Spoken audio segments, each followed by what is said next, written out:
Assalamualaikum warahmatullahi wabarakatuh. Selamat datang pada YouTube Laboratorium Sistem Produksi Universitas Andalas. Pada kesempatan kali ini kita akan membahas soal ujian akhir semester mata kuliah Pengetahuan Energi tahun ajaran 2024-2025 dengan dosen pengampu yaitu Insinyur Taufik MT.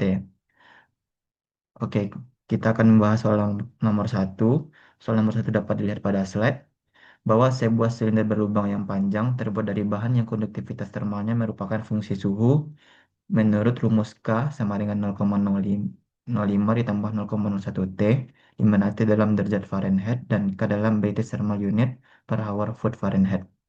Diameter dalam dan luar dari silinder adalah 6 inci dan 6,5 inci. Hitunglah laju perpindahan panas per foot panjang dalam keadaan steady state untuk suhu permukaan dalam silinder yaitu 500 Fahrenheit dan suhu permukaan luarnya yaitu 100 Fahrenheit. Berdasarkan soal nomor satu dapat diketahui beberapa parameter yang digunakan. Yang pertama itu ada K. K atau konduktivitas termalnya itu dengan rumus 0,05 ditambah 0,01 T British Thermal Unit per hour Foot Fahrenheit dengan D1-nya itu 6 inci, D0-nya yaitu 6,5 inci. D1 yaitu diameter eh, dalam dari silinder, kemudian D0-nya yaitu diameter luar dari silinder. Setelah ada D1 diameternya, kemudian kita cari jari-jari per masing-masing permukaan dalam dan luar silinder tersebut. Cara mencari jari-jari yaitu diameter dibagi dengan 2, dapat diperoleh R1-nya yaitu 3 inci, kemudian R0-nya yaitu 3,25 inci. Satuan jari-jari itu masih inci, kemudian kita ubah ke uh, foot, yang mana 1 inci itu sama dengan 0,0833 foot. Diperoleh nilai R1-nya yaitu 0,25 foot, kemudian R0-nya yaitu 0,27 foot. Kemudian diketahui juga nilai T1-nya sama dengan 500 Fahrenheit dan T0-nya sama dengan 100 Fahrenheit. Kemudian ditanya pada soal yaitu laju perpindahan panas atau Q.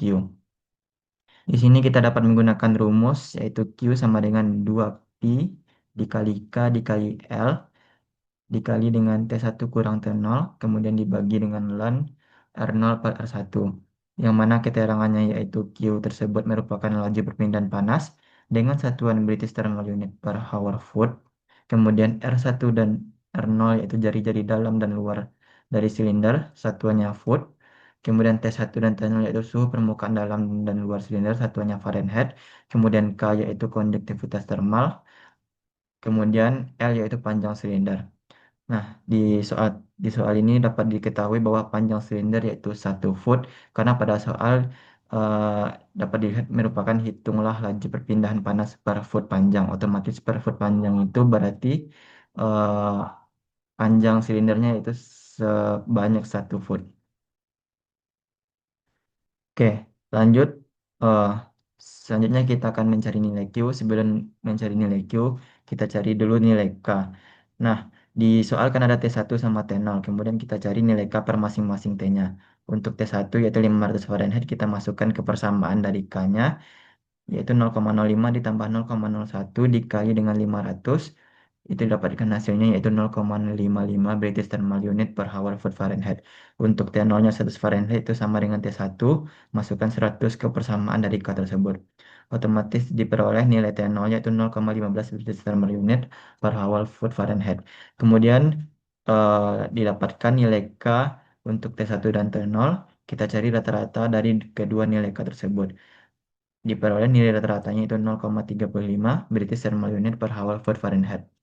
Setelah kita dapat nilai kira K atau konduktivitas thermal rata-ratanya yaitu 0,35, langsung dimasukkan ke rumus Q yang sudah ada tadi, yang mana 2 dikali 3,14 itu sebagai pi, dikali dengan 0,35 yaitu nilai K, 1 itu adalah nilai L atau panjang silindernya, 500 itu nilai T1, 100 nilai T2, dibagi dengan ln 0,271 per 0,25. Maka diperolehlah nilai Q, yaitu 10.910,28 British Thermal Unit per hour foot Fahrenheit.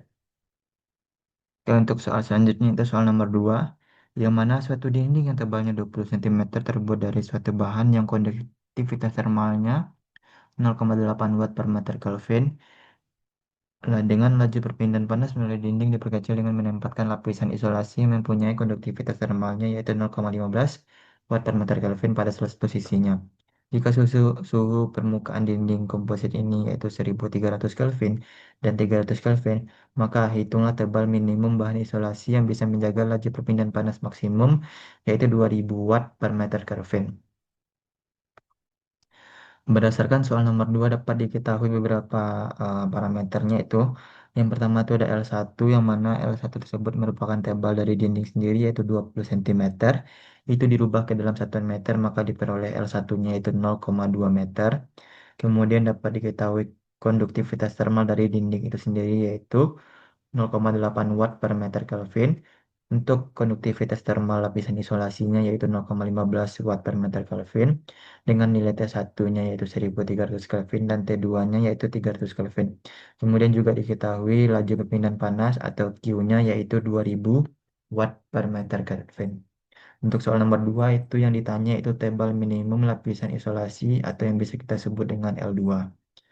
Oke, pada soal nomor 2 ini kita menggunakan rumus Q sama dengan delta T dibagi dengan R total. Yang mana untuk delta T sendiri yaitu dapat diperoleh dengan T1 1300 dikurang dengan T2 yaitu 300. Untuk R total yaitu nilai R itu dapat kita cari dengan menggunakan rumus L atau tebalnya dibagi dengan K yaitu konduktivitas termalnya. Maka diperoleh rumus dari Q itu sendiri T1 kurang T2 per L1 yaitu tebal dinding dibagi dengan K1 yaitu konduktivitas termal dinding ditambah dengan L2-nya yaitu tebal dari lapisan isolasi dibagi dengan K2-nya yaitu konduktivitas termal dari lapisan isolasi. Oke, di sini kita mencari nilai L2 menggunakan rumus yang ada yaitu Q sama dengan T1 kurang T2 per L1 per K1 ditambah L2 per K2. Di sini dapat diketahui nilai Q-nya yaitu 2000, T1-nya 1300, T2-nya yaitu 300 per nilai L1-nya itu 0,2 meter dibagi dengan nilai K1-nya itu 0,8 ditambah L2 dibagi dengan nilai K2-nya itu 0,15. Oke, selanjutnya 0,2 dibagi 0,8 diperoleh hasilnya dengan di hasilnya yaitu 0,25. Kemudian kita pisahkan L2 per 0,15 ini menjadi satuan di sebelah kanan. Maka 1000 dibagi dengan 2000 dikurang dengan 0,25 itu sendiri. 1000 dibagi 2000 yaitu kita dapat peroleh yaitu 0,5. 0,5 dikurang 0,25 diperoleh hasilnya itu 0,25. 0,25 sama dengan L2 per 0,15. Maka dapat kita peroleh nilai L2-nya yaitu 0,0375 meter.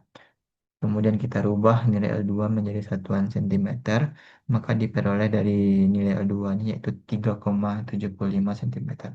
Maka tebal minimum isolasi atau L2-nya diperoleh yaitu 3,75 cm. Selanjutnya, soal nomor 3, jelaskan cara kerja mesin 4 langkah dan beberapa hal yang dapat dilakukan untuk bisa mendapatkan daya maksimal pada motor bakar toraks bensin. Terdapat 4 langkah utama, yaitu yang pertama langkah hisap, posisi katup intake terbuka sedangkan katup exhaust tertutup. Piston bergerak dari titik mati atas ke titik mati bawah. Output yang dihasilkan adalah silinder terisi dengan udara bahan bakar. Selanjutnya, langkah kompresi. Kedua katup tertutup, piston bergerak dari titik mati bawah ke titik mati atas. Output yang dihasilkan adalah tekanan dan suhu naik. Selanjutnya, langkah ekspansi. Sebelum torak mencapai titik mati atas, busi menyala dan terjadi pembakaran. Kedua katupnya tertutup, output yang dihasilkan adalah tenaga mendorong. Selanjutnya, langkah buang. Posisi katup exhaust terbuka, sedangkan katup intake tertutup. Piston bergerak dari titik mati bawah ke titik mati atas. Output yang dihasilkan adalah gas hasil pembakaran keluar. Selanjutnya, cara untuk mendapatkan daya maksimal pada motor bakar toraks bensin. Yang pertama itu penggunaan bahan bakar sesuai dengan spesifikasi mesin dengan oktan yang tinggi. Selanjutnya, penggunaan pelumas untuk mengurangi gesekan. Selanjutnya itu adalah mengoptimalkan rasio kompresi sesuai kebutuhan mesin, sistem pemasukan udara yang efisien, sistem pembuangan yang optimal, dan dilakukan perawatan berkala. Selanjutnya, soal nomor 4, jelaskan hubungan perubahan kecepatan fluida kerja pada suatu sudut turbin terhadap daya turbin yang dihasilkan. Daya turbin dipengaruhi oleh energi kinetik fluida kerja yang mengenai sudut turbin. Prinsip dasarnya adalah konversi energi fluida menjadi energi mekanik melalui sudut turbin. Yang pertama adalah energi kinetik fluida berdasarkan rumus EK sama dengan 1/2 mv kuadrat. Dari rumus didapatkan semakin besar kecepatan fluida, maka semakin besar juga energi kinetik yang dapat ditransfer ke sudut turbin. Selanjutnya itu daya turbin. Daya turbin berbanding lurus dengan perubahan momentum fluida.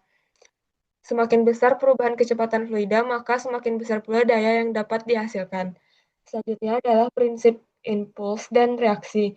Pada, pada turbin impuls, daya berasal dari perubahan kecepatan fluida, sedangkan pada turbin reaksi, daya berasal dari perubahan tekanan dan kecepatan fluida. Sekian pembahasan soal ujian akhir semester pengetahuan energi. Wassalamualaikum warahmatullahi wabarakatuh.